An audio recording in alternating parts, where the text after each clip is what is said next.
Hey everyone, it's Murray, and I am back with another Gladiator Beast video for you guys. Today I want to sit down with you and talk about 5 important tips, tricks, and rulings that you need to know when playing Glads. I feel like these 5 I'm about to share with you are the 5 interactions that are most likely to come up in an average game of Edison. And you know, with any deck, there comes a learning curve when playing it on a high level.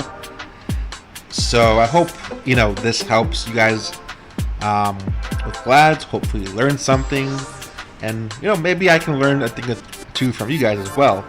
So the first thing I want to talk about is playing around brain control. Everyone knows brain control is one of, if not the most powerful card in the whole format. This card single-handedly can win games on its own. And Glads have a very natural way of playing around it and insulating the boards from just losing to that card. And I'll show you.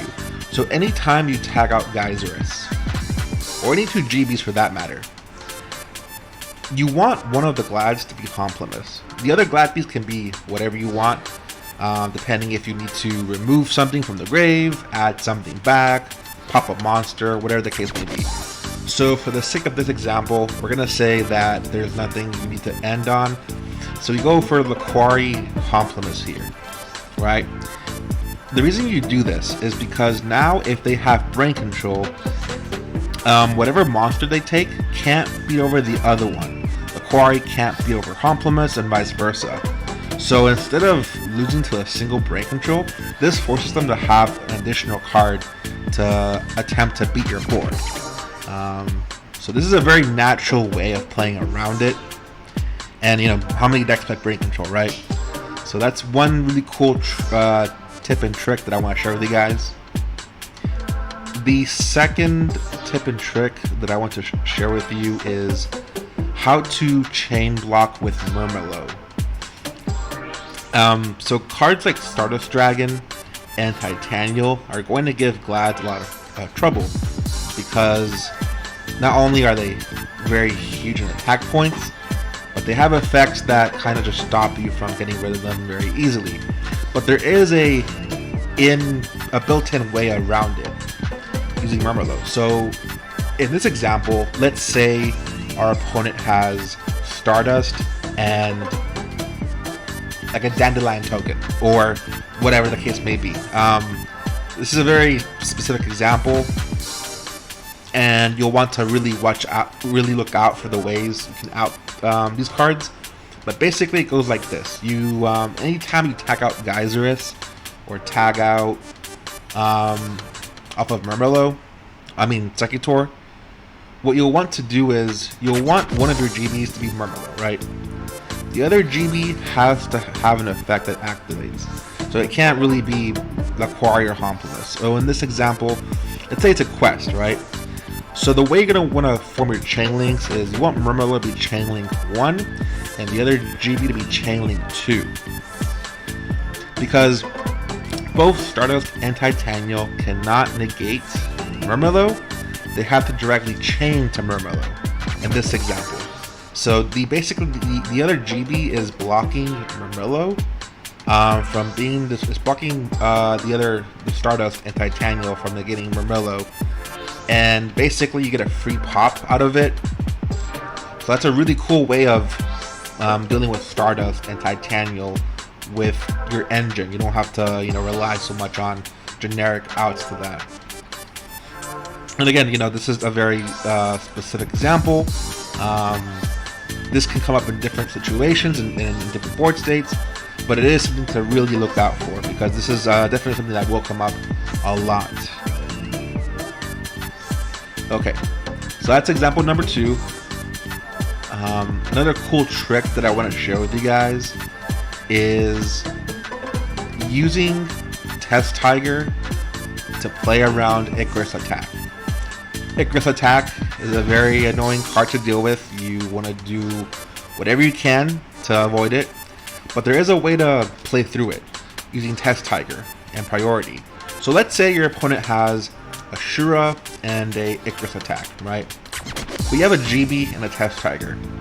What you can do here is normal summon your GB, special summon Test Tiger, call Prio to sack the Tiger. Now, keep in mind that Test Tiger tributes as cost. So, you call priority, Chainlink 1 Tiger will tribute itself. So it's off the field. You no longer have 2 cards for Icarus attack to target and destroy. This can save you from getting Icarus. Heck, in some cases, it can punish a ignorant opponent, right? But that's a very nice way of sliding through an Icarus attack with any GB plus Test Tiger. Another way you can do this is with Rescue Cat. Same thing, you summon Cat, call Prio, summon your Sam Knight, your Test Tiger, call Prio and Test Tiger, and do the same thing. So these are 2 ways that you can play through Icarus and GB versus Blackwing. And it's a very important one too, because Blackwing is a very prevalent deck. The next one I want to cover is it's featuring Ancient Forest, the hottest new tech in GB. So Ancient Forest, you guys probably know this by now, is very good against flip effects. Now, there is a really cool trick you guys can perform with Ancient Forest that lets you dodge Bottomless Trap Hole and Torrential Tribute. And I'll explain how. So when you activate Ancient Forest, it puts everything that's face down to face up attack. Now that doesn't summon the monster. All it's doing is flipping them face up. So if you're reading a Bottomless face down, you can set a GB, activate Ancient Forest. The GB goes face up. It's not being summoned, it's just being flipped face up. So your opponent misses the opportunity to Bottomless or Tor you. That's a really nice that's a nice sneaky way of getting around those cards. Another cool thing you can do involving Ancient Forest is, let's say you normal summon a GB, and they do have the Bottomless. You chain Book of Moon. Now, what you can do is, you play Ancient Forest, the GB is put back in face-up attack mode, and then you can continue with your turn by attacking. That's a really cool way to dodge back row with Ancient Forest. It's already doing a lot for you against flip effects, but now the fact that you can use it in that way, that's something you really have to learn and remember when playing this card. Okay. And then last but not least, I want to talk about a couple of rulings involving Gladiator Beast Darius.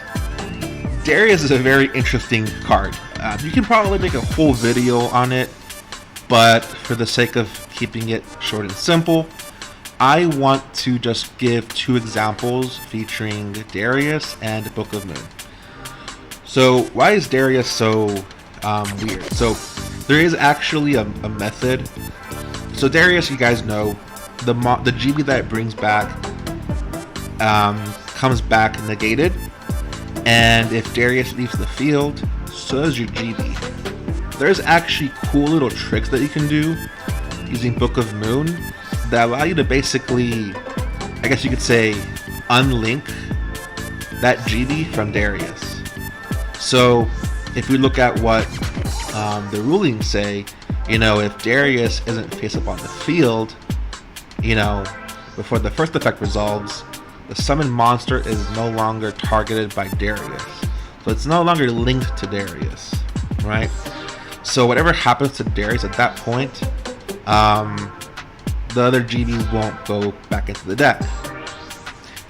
Most importantly, the effect is not negated. And then second, if the target or Darius is face down, Darius stops targeting it. Again, it's no longer linked to it. The effects aren't negated, and it's unaffected if Darius leaves the field. So essentially, you can Book of Moon either Darius or the GB it brings back and regain its effect. and I'll show you some examples of how this is done. So let's say you tag into Darius, and you want to bring back Murmillo, right? You bring back Murmillo, but you change Book of Moon to Darius effect. Now, by the time Murmillo comes out, Darius will have already been put face down. Now Murmillo gains the effect again. That's a really nice little cheat code you have with that. Another example is, okay, you can activate Darius, bring back Bestiari. Your opponent responds with Bottomless. Okay, cool. Chain Book of Moon, put Bestiari face down. It's no longer linked to Darius, and Bestiari gains the effect again to pop a spell or trap. Okay, so that was a quick one. I could keep on rambling about different, Gladiator Beast rulings, tips, and tricks, but I feel like for right now, those are the most important 5 that I could come up with, and wanted to share with you guys. So hopefully you guys liked it. Let me know if you want to see more types of videos like this, and I'll see y'all later. Peace out.